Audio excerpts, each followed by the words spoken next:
지금 이 폭발 하나로 히로시마 원자폭탄의 400배에 달하는 방사성 물질이 대기 중으로 뿜어져 나왔습니다. 도시 하나가 통째로 사라졌고 지금까지도 그 땅에는 아무도 살지 못합니다. 그런데 이 모든 재앙의 시작이 단 26살 젊은 기술자가 누른 버튼 하나였다면 믿으시겠습니까? 더 소름 돋는 사실은 그 버튼은 원래 원자로를 안전하게 멈추기 위한 비상정지 버튼이었다는 겁니다. 안전을 위해 만든 장치가 어떻게 인류 최악의 재앙을 만드는 방아쇠가 되어버렸을까요? 지금부터 그 새벽 실제로 무슨 일이 벌어졌는지 하나하나 파헤쳐 보겠습니다. 1986년 4월 26일 새벽 1시 23분 우크라이나의 작은 도시 프리피아티는 여느 때와 다름없이 고요했습니다. 사람들은 잠들어 있었고 아무도 몰랐습니다. 심지어 사고를 일으킨 당사자들조차 자신들이 무슨 짓을 저질렀는지 정확히 알지 못했습니다. 사건의 시작은 아이러니하게도 안전 테스트였습니다. 체르노빌 4호기는 정기 점검을 위해 가동을 중단할 예정이었고 이 기회를 이용해 엔지니어들은 한 가지 실험을 계획했습니다. 발전소의 전력 공급이 갑자기 끊긴다면 터빈이 관성으로 계속 돌면서 비상발전기가 가동될 때까지 충분한 전력을 만들어낼 수 있는지 확인하는 실험이었습니다. 이론적으로는 간단해 보였습니다. 하지만 문제는 이 실험이 원래 낮 시간대에 숙련된 주간 근무팀이 진행하기로 되어 있었다는 점입니다. 그런데 키예프 지역의 전력망 관리소에서 갑자기 연락이 왔습니다. 전력이 더 필요하니 실험을 미뤄달라는 요청이었습니다. 결국 실험은 예정보다 10시간 이상 지연되었고 실제로 진행하게 된 것은 경험이 훨씬 부족한 야간 근무팀이었습니다. 이 야간 근무팀을 이끈 사람은 부수석 엔지니어 아나톨리 다틀로프였습니다. 그는 원자로 운영에 대한 지식은 있었지만 정작 이 특정 실험에 대한 세부 교육은 받지 못한 상태였습니다. 그리고 그날 밤 그는 원자로를 극도로 불안정한 상태로 몰아넣는 일련의 결정을 내리게 됩니다. 실험을 진행하려면 원자로의 출력을 특정 수준까지 낮춰야 했습니다. 그런데 조작 실수로 출력이 너무 급격하게 떨어져 버렸습니다. 원자로가 거의 정지 직전까지 갔습니다. 정상적인 매뉴얼대로라면 이 시점에서 실험을 즉시 중단하고 원자로를 완전히 셧다운해야 했습니다. 하지만 다틀로프는 포기하지 않았습니다. 그는 부하 직원들에게 제어봉을 인위적으로 끌어올리라고 지시했습니다. 제어봉은 원자로 내부의 핵분열 반응을 억제하는 역할을 하는데 안전 규정상 최소한 일정 개수 이상은 항상 원자로 안에 남아 있어야 했습니다. 그런데 그날 밤 실제로 원자로 안에 남아있던 제어봉의 개수는 규정치의 절반에도 미치지 못했습니다. 엔지니어 중 한 명인 레오니드 톱투노프는 겨우 26세의 젊은 기술자였습니다. 그는 이 상황이 위험하다는 것을 직감적으로 느꼈습니다. 그는 다틀로프에게 우려를 표했습니다. 하지만 다틀로프는 완강했습니다. 이미 늦었다. 실험을 계속해야 한다. 상급자의 압박 앞에서 젊은 기술자는 결국 지시를 따를 수밖에 없었습니다. 새벽 1시 23분 실험이 시작되었습니다. 터빈으로 가는 증기가 차단되었고 터빈은 관성으로 계속 회전하기 시작했습니다. 그런데 바로 이 순간 RBMK형 원자로 특유의 치명적인 설계 결함이 모습을 드러냅니다. 체르노빌 원자로는 RBMK라는 소련 특유의 방식으로 설계되었습니다. 이 원자로는 서방의 원자로들과 근본적으로 다른 방식으로 작동했는데 문제는 출력이 낮은 상태에서 매우 불안정해진다는 점이었습니다. 게다가 더 치명적인 사실이 있었습니다. 제어봉 자체의 설계에 심각한 결함이 있었던 겁니다. 제어봉은 원래 원자로에 삽입되면 핵분열을 억제해야 합니다. 그런데 RBMK 원자로의 제어봉 끝부분에는 흑연으로 만든 팁이 달려 있었습니다. 이 흑연 팁은 역설적으로 핵분열 반응을 잠깐 동안 오히려 가속시키는 효과를 냈습니다. 즉, 위험 상황에서 제어봉을 원자로에 급히 밀어넣으면 아주 짧은 순간이지만 오히려 반응이 폭발적으로 증가하는 현상이 발생할 수 있었습니다. 이 결함은 사실 이미 알려져 있었습니다. 1983년 다른 체르노빌 원자로에서 비슷한 이상 현상이 감지된 적이 있었습니다. 하지만 소련 당국은 이를 기밀로 처리했고 현장의 운전원들에게 이 위험성을 제대로 전달하지 않았습니다. 다틀로프와 그의 팀은 그날 밤 자신들이 얼마나 치명적인 함정 위에 서 있는지 전혀 알지 못한 채 실험을 진행하고 있었습니다. 실험이 진행되는 동안 원자로 내부에서는 이미 걷잡을 수 없는 연쇄 반응이 시작되고 있었습니다. 출력이 서서히, 그러다 갑자기 폭발적으로 치솟기 시작했습니다. 정상 출력의 수백 배에 달하는 에너지가 순식간에 원자로 코어 안에서 발생했습니다. 톱투노프는 상황이 심상치 않음을 깨닫고 비상정지 버튼인 AZ5를 눌렀습니다. 이 버튼은 모든 제어봉을 동시에 원자로 안으로 밀어넣어 반응을 즉시 멈추도록 설계된 최후의 안전장치였습니다. 하지만 바로 이 행동이 앞서 말한 그 치명적인 설계 결함을 작동시켰습니다. 흑연 팁이 달린 제어봉들이 동시에 삽입되면서 오히려 순간적으로 핵분열 반응을 폭발적으로 가속시켜버린 겁니다. 몇 초 뒤 원자로 내부 압력이 감당할 수 없는 수준까지 치솟았습니다. 그리고 새벽 1시 23분 44초 첫 번째 폭발이 일어났습니다. 이어서 몇 초 후 두 번째, 훨씬 더 강력한 폭발이 발생했습니다. 이 폭발로 무게 2000톤에 달하는 원자로 상부 덮개가 통째로 튕겨져 날아갔습니다.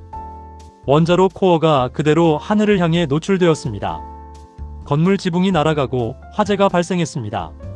원자로 코어 내부에 있던 핵연료와 흑연이 불타면서 방사성, 물질이 섞인 연기 기둥이 밤하늘로 치솟기 시작했습니다. 당시 발전소 내부의 방사선 측정기는 최대 3.6렌트겐까지밖에 측정할 수 없는 구형 장비였습니다. 그런데 실제 방사선량은 그 수치를 아득히 뛰어넘고 있었습니다. 훗날 밝혀진 실제 수치는 시간당 최대 1만 5천 렌트겐. 단 몇 분만 노출되어도 사망에 이를 수 있는 수준이었습니다. 하지만 현장에 있던 사람들은 이 사실을 전혀 알지 못한 채 화재를 진화하기 위해 현장으로 뛰어들고 있었습니다. 폭발 직후 발전소 소속 소방관들이 가장 먼저 현장에 도착했습니다. 그들 중 상당수는 20대의 젊은 청년들이었습니다. 그들은 이것이 평범한 화재라고 생각했습니다. 방사능에 대한 아무런 방호 장비도 없이 그들은 불타는 지붕 위로 올라갔습니다. 소방대장 블라디미르 프라비크는 화재 현장에 도착하자마자 심상치 않은 낌새를 느꼈습니다. 지붕의 타르가 이상한 방식으로 녹아내리고 있었고 파편들 사이로 알 수 없는 푸른빛이 감돌았습니다. 이 푸른빛은 훗날 체렌코프 방사선으로 밝혀졌습니다. 강력한 방사선이 공기 중 입자와 반응하면서 발생하는 빛이었습니다. 즉, 그들은 눈으로 죽음을 직접 목격하고 있었던 셈입니다. 소방관들은 몇 시간 동안 사투를 벌인 끝에 화재를 진압하는 데 성공했습니다. 하지만 그 대가는 참혹했습니다. 그들 중 다수가 몇 주 안에 급성 방사선 증후군으로 사망했습니다. 피부가 벗겨지고 내장이 손상되고 골수가 파괴되는 극심한 고통 속에서 하나둘 세상을 떠났습니다. 그들은 자신이 얼마나 위험한 곳에 있었는지도 모른 채 그저 임무를 다했을 뿐입니다. 하지만 진짜 공포는 이제부터였습니다. 폭발한 원자로 밑에는 수천 톤의 냉각수가 고여 있었습니다. 만약 노출된 핵연료가 이 뜨거운 물과 직접 닿는다면 수증기 폭발이 일어나 유럽 전체를 방사능 지옥으로 만들 수 있는 절체절명의 상황이었습니다. 밸브를 열어 물을 빼야만 했습니다. 그 밸브는 방사능 오염수로 가득 찬 지하복도 깊숙한 곳에 있었습니다. 누가 가야 할까요? 그곳에 들어가는 건 곧 죽음을 의미했습니다. 그때 3명의 남자 아나넨코, 베즈팔로프, 바라노프가 자원했습니다. 그들은 방사능 보호 장비조차 제대로 갖추지 못한 채 헤드랜턴 하나의 의지에 어둠 속으로 뛰어들었습니다. 방사능이 끓어오르는 물속에서 밸브를 찾는 과정은 지옥 그 자체였습니다. 랜턴이 꺼져 칠흑 같은 어둠 속에서 더듬거려야 했을 때 그들은 분명 자신의 죽음을 예감했을 겁니다. 하지만 그들은 결국 밸브를 찾았고 밸브를 돌려 물을 빼내는 데 성공했습니다. 인류를 구한 가장 조용하지만 가장 위대한 영웅들이었습니다. 정말로 충격적인 부분은 사고 이후 벌어진 소련 당국의 대응입니다. 폭발이 일어난 지 하루가 넘도록 바로 옆 도시 프리피아티의 주민 5만여 명은 아무런 통보도 받지 못한 채 평소처럼 생활하고 있었습니다. 아이들은 밖에서 뛰어놀았고 사람들은 창문을 열어놓은 채 일상을 보냈습니다. 그 사이 보이지 않는 방사성 낙진이 도시 전체에 조용히 내려앉고 있었습니다. 소련 정부는 처음에 사고 사실 자체를 부인했습니다. 그런데 사고 발생 이틀 뒤 놀랍게도 진실은 소련이 아닌 다른 나라를 통해 세상에 알려지기 시작했습니다. 스웨덴의 한 원자력 발전소 직원들이 자신들의 신발에서 비상적으로 높은 방사능 수치를 감지한 것입니다. 처음엔 자국 발전소의 이상인 줄 알았지만 조사 결과 방사성 물질이 바람을 타고 소련 쪽에서 날아온 것임이 밝혀졌습니다. 이 사실이 국제사회에 알려지자 소련은 그제서야 마지못해 사고를 공식적으로 인정했습니다. 프리피아티 주민들의 대피는 사고 발생 36시간이 지난 뒤에야 시작되었습니다. 정부는 주민들에게 잠깐이면 돌아올 수 있다고 말하며 최소한의 짐만 챙기라고 지시했습니다. 그렇게 버스 1100여 대가 동원되어 도시 전체가 텅 비워졌습니다. 하지만 그들 중 누구도 다시는 그 집으로 돌아가지 못했습니다. 프리피아티는 그날 이후 지금까지 40년 가까이 아무도 살지 않는 유령 도시로 남아 있습니다. 사고 수습을 위해 소련 전역에서 동원된 사람들을 리퀴데이터라고 부릅니다. 이들의 숫자는 최대 60만 명에서 80만 명에 달하는 것으로 추산됩니다.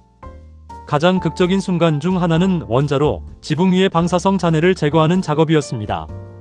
처음에는 로봇을 투입했습니다. 하지만 방사선 수치가 너무 높아서 서방과 소련이 각각 개발한 로봇들 모두 몇 분 만에 전자회로가 망가져 작동을 멈춰버렸습니다. 결국 이 작업은 사람의 손으로 이루어질 수밖에 없었습니다. 이른바 바이오 로봇이라 불리게 된 이들은 납으로 만든 임시 방호복을 입고 지붕 위로 올라가 방사성 파편을 삽으로 퍼서 아래로 던지는 작업을 반복했습니다. 규정상 한 사람이 지붕 위에 머물 수 있는 시간은 단 90초였습니다. 이 짧은 작업을 위해 수천 명의 인원이 교대로 투입되었습니다. 그들 대부분은 자신이 얼마나 위험한 일을 하고 있는지 정확히 알지 못한 채 국가의 부름에 응했습니다. 이후 원자로 자체를 완전히 밀봉하기 위한 거대한 콘크리트 구조물, 이른바 석관을 만드는 작업이 진행되었습니다. 수천 명의 인력과 막대한 자원이 투입된 끝에 사고 발생 몇 달 뒤 원자로는 거대한 콘크리트 덩어리 속에 봉인되었습니다. 하지만 이 최초의 석관은 급하게 만들어진 탓에 균열이 많았고 결국 2016년에 이르러서야 훨씬 견고한 새로운 보호 구조물이 그 위에 씌워졌습니다. 사고 이후 무려 30년이 지난 뒤였습니다. 체르노빌 사고로 인한 공식 사망자 수는 국제기구마다 다르게 발표되어 큰 논란이 있습니다. 세계보건기구를 비롯한 일부 기관은 직접적인 사망자를 수십 명 수준으로 발표했지만 다른 연구들은 장기적으로 암과 기타 질병으로 인한 사망자가 수만 명에 이를 수 있다고 추정합니다. 분명한 것은 사고 이후 벨라루스와 우크라이나 지역에서 갑상선암 발병률이 극적으로 치솟았다는 사실입니다. 특히 사고 당시 어린이였던 사람들에게서 그 영향이 두드러졌습니다. 방사성 요오드가 우유와 유제품을 통해 아이들의 몸속으로 흡수되었고 이는 갑상선에 직접적인 손상을 입혔습니다. 수많은 가정이 이 보이지 않는 재앙으로 인해 평생 씻을 수 없는 고통을 안게 되었습니다. 40년 가까운 세월이 흐른 지금 놀랍게도 체르노빌 출입금지 구역에는 늑대와 멧돼지, 말코 손바닥 사슴 같은 야생동물들이 다시 돌아와 번성하고 있습니다. 인간이 완전히 떠난 그 땅에서 벌어진 이 기이한 역설. 방사능이 이 생태계에 미치는 장기적 영향에 대해서는 여전히 과학자들 사이에서도 의견이 엇갈립니다. 하지만 한 가지는 분명합니다. 인간이 사라진 자리에 자연이 돌아왔다는 사실, 그 자체가 체르노빌이 남긴 가장 아이러니한 장면이라는 것입니다. 그날 새벽 26살 청년 톱투노프가 눌렀던 그 마지막 버튼을 다시 떠올려 봅시다. 그 버튼은 원래 안전을 위한 장치였습니다. 하지만 이미 감춰진 결함과 쌓여온 오판들이 얽혀 그 버튼은 오히려 재앙의 방아쇠가 되어버렸습니다. 그는 살아남았지만 평생 그날 밤의 무게를 짊어지고 살아야 했습니다. 자신이 누른 버튼이 안전장치였는지 재앙의 시작이었는지 아무도 그에게 미리 알려주지 않았기 때문입니다. 지금 이 순간에도 전 세계 어딘가에서는 위험 신호를 감지하고도 이미 늦었으니 계속 진행해야 한다고 말하는 누군가가 있을지 모릅니다. 진실보다 체면을, 안전보다 일정을 우선시하는 그 순간 체르노빌은 언제든 다시 반복될 수 있습니다. 이것이 바로 저 새벽 1시 23분이 40년이 지난 지금까지도 우리에게 소름 끼치는 질문을 던지는 이유입니다. 그 버튼을 누른 게 정말 그 청년의 잘못이었을까요?